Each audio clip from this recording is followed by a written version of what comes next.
आज आपको पुनः एक बार त्रिवेदी एस्ट्रोलॉजर में आपका पुनः एक बार स्वागत है। लाइक सब्सक्राइब करें।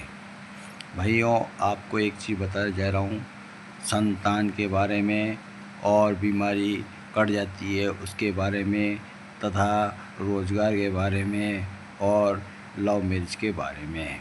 जैसा कि आप देख रहे हो हमारे हाथ में ये हमारी ये हथेली है, ये वर्गाकार हथेली कहलाती है।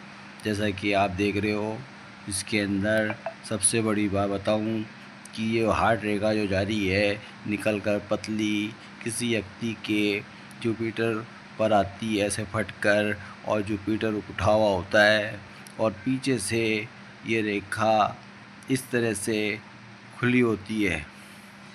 तो इसके मायने अलग अलग होते हैं और ये मायने होते हैं कि दो भाग है ऊपर, यदि ये हार्ट रेखा ऊपर आके बृहस्पति पे मिल जाती है तो लव मैरिज कहलाती है।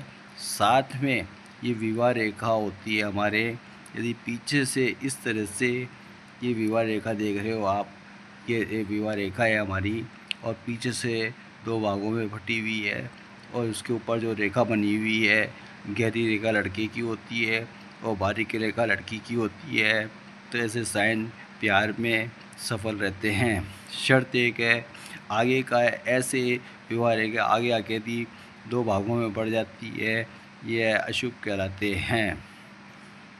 भाइयों, आपको एक चीज़ बताने जा रहा हूँ कि हमारे ये जो रेखा आ रही है माइंड रेखा के ऊपर से ये भाग्य रेखा बनी हुई है और यदि ये शनि के में से कट के साइड में जाती है कहती शुभ योग कहलाते हैं। ऐसे ही आपको एक चीज़ बताने जा रहा हूँ, हमारी सूर्य रेखा निकल कर में से एक रेखा दोनों उंगलियों के बीच में जाती है तो अच्छी कहलाती है, यानी विद्वता और प्रतिष्ठा और विद्वान को बताती है।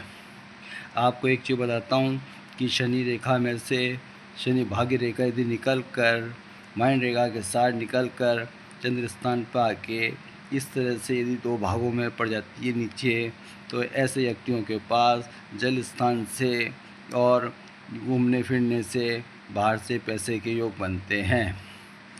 अब आती है तीसरी बात कि हमारी जीवन रेखा ये बनी हुई है साथ में, जैसा कि आप देख रहे हो कि ये हमारे ये साइड में एक केतु का बना हुआ स्थान कहलाता है।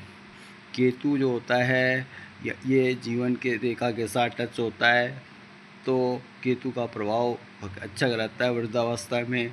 यदि केतु हमारे शरीर से बीमारी को बताता है, केतु यदि निकल कर ऐसे कट जाता है और साफ़ हो जाता है, जीवन रेखा से अलग हो जाता है, तो बीमारी के रोग कम हो जाते हैं। साथ में ये जो रेखा निकल के आ रही है ये 35वां वर्ष कहलाता है और 35वें वर्ष के अंदर यदि ये दबा होता है तो अच्छा कहलाता है और ये उभरा हुआ होता है, यहाँ से ये राहु रेखा निकलती है, ये राहु कहलाती है।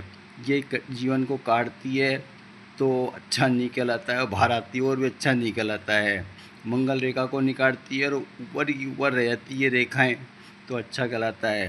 राधे राधे भाइयों, लाइक सब्सक्राइब। ये बैंड बनाया तो है तूने, हाथ ऊपर चला गया तेरा, पसीने में लग गया तू यार, कहाँ तक सही बनाए।